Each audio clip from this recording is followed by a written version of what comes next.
विधायक तनवीर सादिक कहते हैं, जब संसद में वक्फ संशोधन विधेयक पारित हुआ था तो हमें डर था कि इससे विभिन्न धर्मों के बीच टकराव पैदा हो सकता है और ठीक वैसा ही हुआ। हमें उम्मीद है कि सुप्रीम कोर्ट इस अधिनियम पर रोक लगाएगा, क्योंकि यह मूल रूप से इस देश में मुसलमानों के खिलाफ है। कोई प्रॉब्लम क्रिएट कर सकती है और वही हुआ। हम खुश हैं कि ऑनरेबल सुप्रीम कोर्ट ने इसमें बड़ा सीरियस नोटिस लिया और कल भी जो सुप्रीम कोर्ट ने हाई कोर्ट महाराष्ट्र को बोला है कि जो वो एक जगह वो डिमोलिश हो रही थी, डिमोलिशन उसको रुका दे।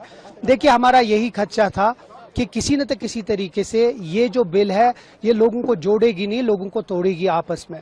और उम्मीद करते हैं सुप्रीम कोर्ट इसकी जो हियरिंग है इसको जल्दी सुन के जो वक्फ अमेंडमेंट बिल है उसको होल्ड पे रखे, क्योंकि फंडामेंटली जिस तरह हम बार बार कहते आए हैं कि ये फंडामेंटली यहाँ के जो मुसलमान हैं इस मुल्क के उसके खिलाफ है, और मुझे लगता है ये किसी भी चीज को फायदे में नहीं रखता है। रिलीजियस प्रॉपर्टीज खतरे में है, जैसे हमारे मॉस्क्स है, एजुकेशन इंस्टीट्यूट्स हैं जो वक्फ के अंदर चलते थे, जहाँ पे तालीमी दी जाती थी, और कुछ क्या जा रहा है। अगर आप वक्फ अमेंडमेंट बिल देखेंगे जो उसके 4 क्लॉज है और मेन 4 क्लॉज बड़े इंपॉर्टेंट है और जो ज्यादा मुसलमानों के खिलाफ है। अगर आप वक्फ बाय यूजर देखेंगे, वक्फ बाय यूजर अगर आप देखेंगे तो उसमें आम है कि अगर किसी आस्थान, ग्रेवयार्ड या किसी मस्जिद के पास प्रॉपर्टी के पेपर्स नहीं है और वो चाहे 100 साल से भी उनके पास हो तो वो गवर्नमेंट ले सकती है। तो मुझे बताइए ये कौन सा उसूल है? This is a secular country, और सेक्युलर कंट्री में हर एक रिलीजन का इक्वल शेयर होता है।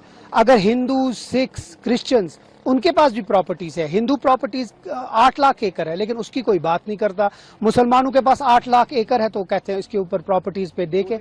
तो मुझे लगता है कि ये बेसिकली फंडामेंटली रॉन्ग है, और मुझे लगता है इसमें जिस तरह पहली बात जो सुप्रीम कोर्ट ने भी बहुत इंपॉर्टेंट इसका लिया है कि जो इसका जो बोर्ड है उसमें नॉन मुस्लिम नहीं होगा, उस पर रुकावट लाई है, जबकि हिंदू बोर्ड में कोई नॉन हिंदू हो नहीं सकता। तो फंडामेंटली रॉन्ग है और हम उम्मीद करते हैं जल्दी इस पे कुछ हो। पीडीपी की तरफ से जो एलिगेशन नेशनल कॉन्फ्रेंस हुई कि जम्मू कश्मीर जो इस वक्त चीफ मिनिस्टर उमर अब्दुल्ला है या ओवरऑल जितने भी मिनिस्टर्स हैं कमजोरी दिखाई, क्योंकि हिंदुस्तान के सारे मुस्लिमों के नजदीक जम्मू कश्मीर के मुसलमानों की, क्योंकि हमारे यहाँ अक्सरियत है, काफी लो एक जो एनर्जेटिक वो दिखाई नहीं है। असेंबली में उसका रोल भी नहीं रहा चीफ मिनिस्टर का खुद, इसकी वजह से हिंदुस्तान के बाकी लोग मायूस हो। नहीं, मुझे लगता है कि 3 दिन अगर आपकी असेंबली नहीं चली, एक दिन में अगर सिर्फ न्यूज आ जाती तो एक दिन में खत्म हो जाती। 3 दिन इस मुल्क के एक वाहिद असेंबली है जो 3 दिन कोई बिजनेस नहीं किया, और सिर्फ 3 दिन एक ही वहां से बात आ गई कि वक्फ अमेंडमेंट बिल गलत है और उसको हम अपोज करते हैं। और सबसे इंपॉर्टेंट चीज है कि